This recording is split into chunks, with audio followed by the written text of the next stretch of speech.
कलयुग का मतलब ही कली मतलब कलह, लड़ाई झगड़ा सबसे ज्यादा या तो जुआड़ियों के बीच में होता है या शराबियों के बीच में।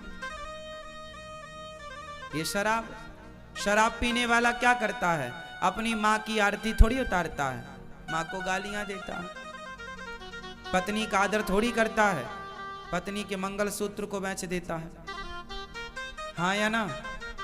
बच्चों को पढ़ाता लिखाता थोड़ी है, बच्चों की कॉपी किताब बेच के भी पी जाता है।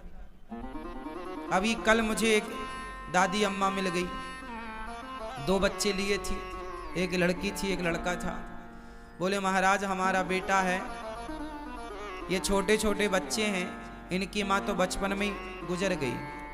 अब जो इन बच्चों का बाप है वो शराब पीता है और उसने इन दोनों अपने छोटे छोटे बच्चों को मारा, और मैं उसकी माँ हूं तो मुझे भी मार कर निकाल दिया, घर में किसी को रहने नहीं देता। इन बच्चों का भविष्य क्या? बोली हम लोग तीनों लोग आत्महत्या करने निकले हैं।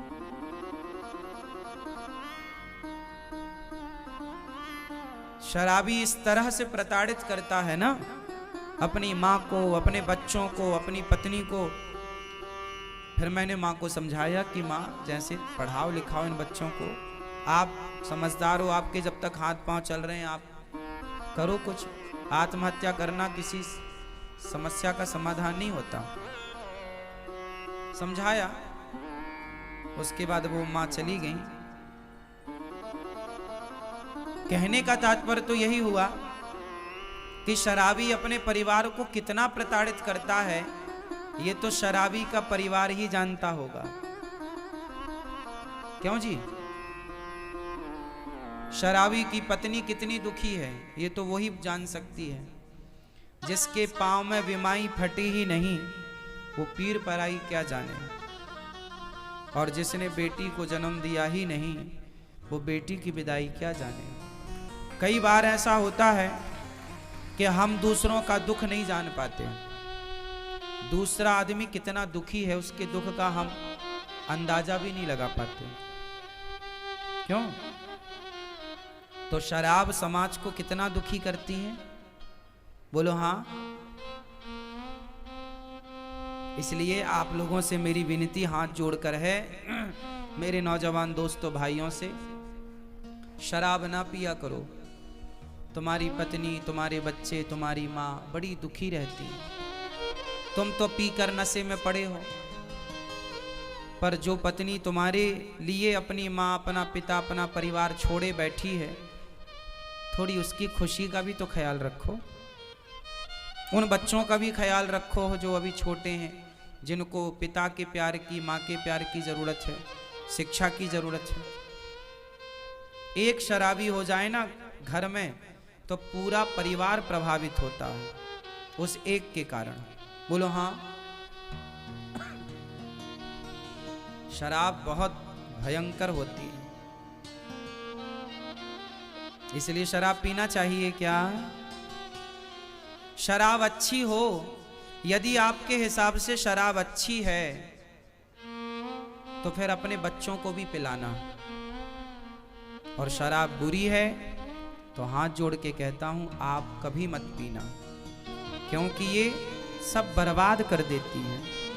शराब सब कुछ बर्बाद कर देती है। आप कितने लोग इस बात के गवाह हैं कि शराब पीकर बर्बाद हो जाता है व्यक्ति? कितने लोग? हाथ उठा।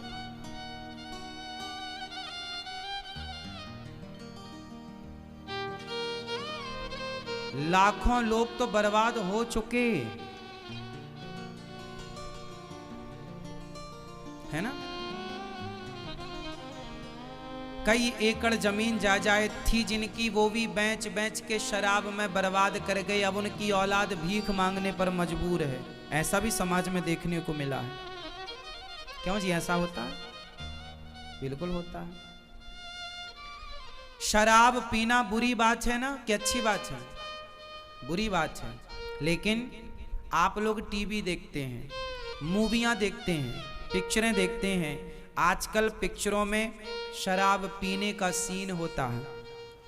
आजकल जितने भी आपके सुपर डुपर स्टार होते हैं, ये आपको शराब पीने के लिए प्रेरित करते हैं। मतलब वो चाहते ही हैं कि आप बस नशेड़ी बन जाओ, आप अपने लिए, अपने परिवार के लिए, अपने देश के लिए कुछ ना करो, बस शराब के नशे में पड़े रहो। इसलिए हमारे देश में तो शराब बांट बांट के चुनाव तक जीत लिए जाते हैं। जिस नेताजी ने ज्यादा शराब पिलाई, उस नेताजी को ज्यादा वोट मिलेंगी। ऐसा होता है हमारे देश में। मतलब शराब की बोतल में आदमी बिक जाता है। शराब की गुलामी देख रहे हो आप। वो कुछ नहीं बोलती शराब, लेकिन आदमी को खरीदने की ताकत शराब में है। इस तरह आदमी नशेड़ी है। और सोचिए कि जो व्यक्ति इस तरह से गुलाम होगा, तो अंग्रेजों की गुलामी और शराब की गुलामी, इन दोनों में खतरनाक कौन सी है? इसलिए आप किसी के गुलाम क्यों बने? क्यों अपना बोतल भर शराब में अपना विवेक, अपनी बुद्धि नष्ट करें? क्यों नहीं अपने विवेक से काम लेते आप लोग? हमारे देश में गरीबी का सबसे बड़ा कारण शराब है। मैं इसका बहुत बड़ा गणित समझा सकता हूं आपको। समझो, एक आदमी दिन में, एक मजदूर की बात करो आप, एक मजदूर दिन में 250-300 रुपए कमाता है या 400 रुपए कमाता है।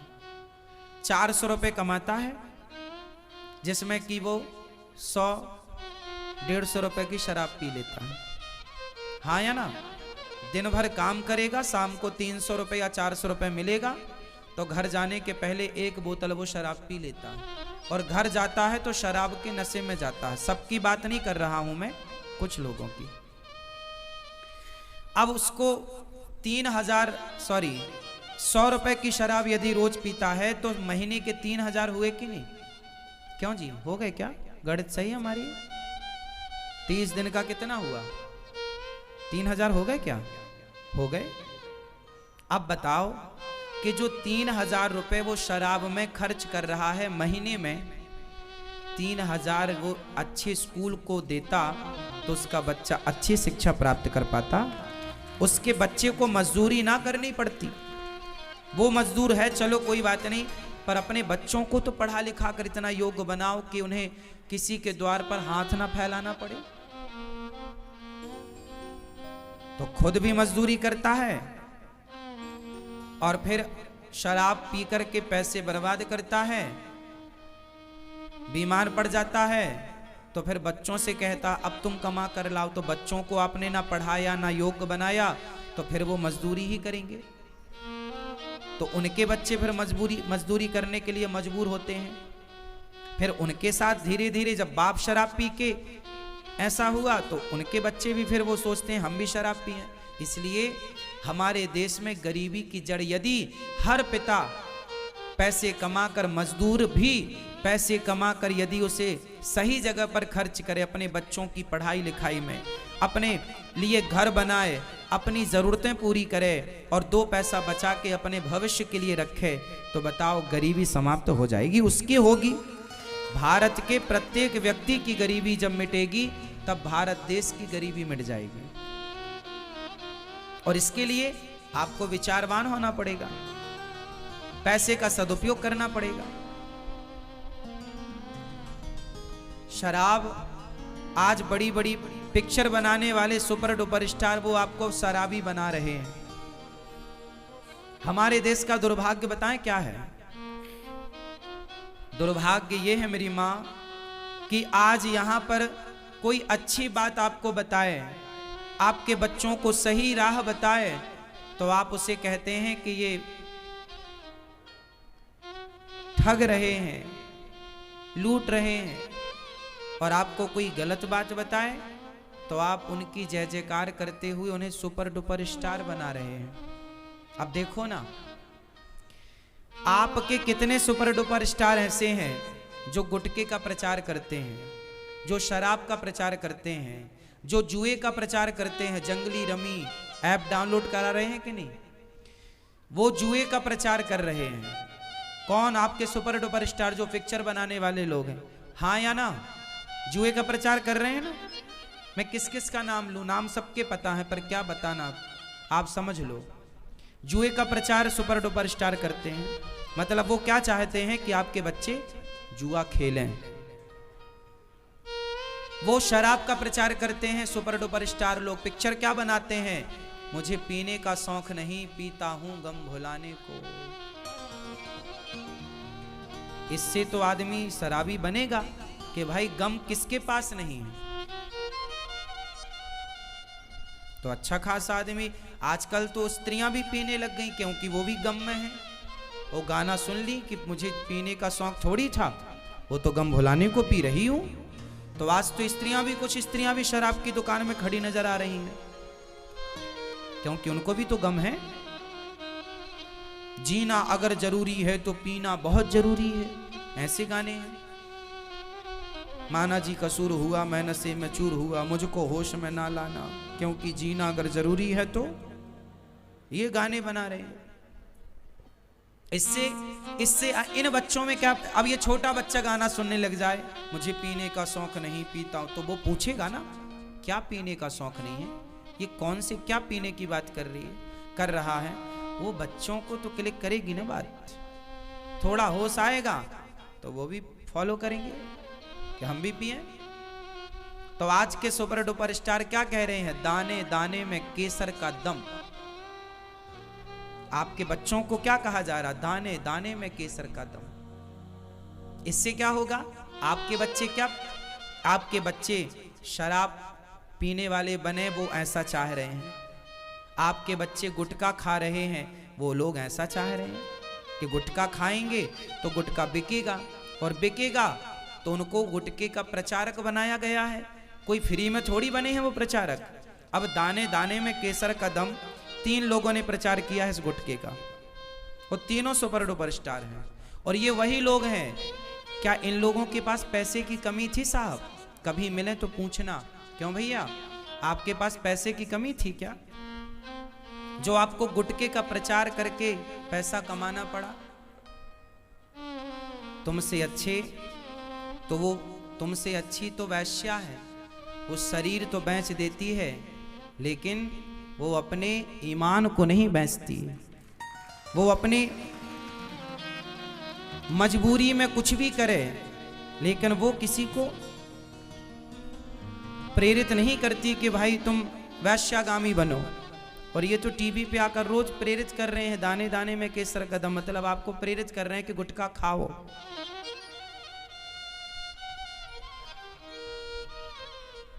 गुटखा खाओ ऐसा बोल रहे हैं। इसलिए गुटखा, इन लोगों के पास पैसे की कमी नहीं है।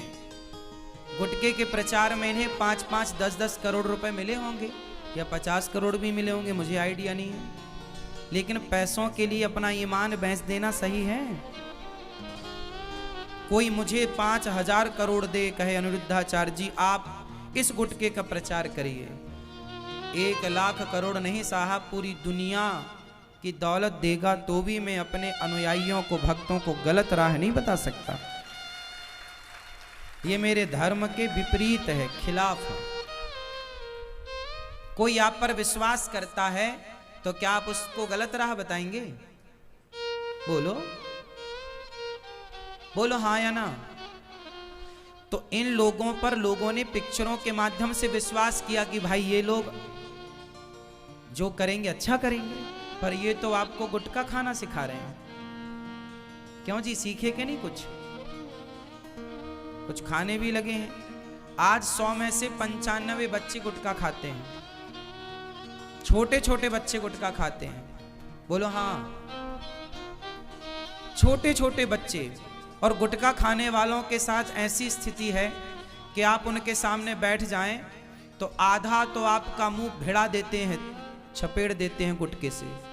जब वो बात करते हैं ना तो उनके अंदर की सुपारी निकल निकल के आपके मुंह में चिपकती है। ध्यान से देखा कि नहीं?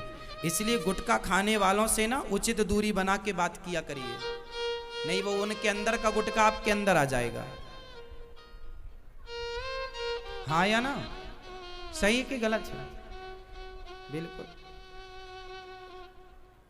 कई लोग आ जाते हैं यहाँ पर, मुंह में इतना गुटखा भरे और बिल्कुल मुंह के पास ही आके बोलते हैं मिलना है, इतने में तो मिलने में आधी मिला दी। इतने में तो आधी सुपारी मिल भी गई।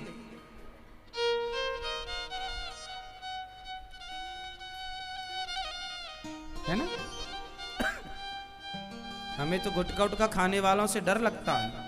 थोड़ा उचित दूरी से बात हो, इतनी दूरी कि उनके मुंह से सुपारी जो निकले बीच में ही गिर जाए, यहां तक ना आ पाए, इतनी दूरी मेंटेन करना पड़ती है। और गुटखा उटखा खाने वाले ना वो धीरे से बोलते हैं क्योंकि उनका अमृत टपक ना जाए नीचे, इसलिए वो फिर पास में आके बात करते हैं। है ना? वो नीचे मुंह करके बात नहीं कर सकते, ऐसे भरा है ना, ऐसे बात करेंगे नीचे मुंह तो टपक सकता है, कुछ अंश गिर जाएगा, हानि हो जाएगी, क्षति हो जाएगी कुछ हिस्से की। क्यों? और महापुरुषों के दांत बिल्कुल काले पाए जाते हैं। दांत देखिए आप, बिल्कुल काले या फिर लाल। कितनी दुर्दशा कर रखी है अपने मुंह की। भगवान ने कितना बढ़िया मुंह दिया है।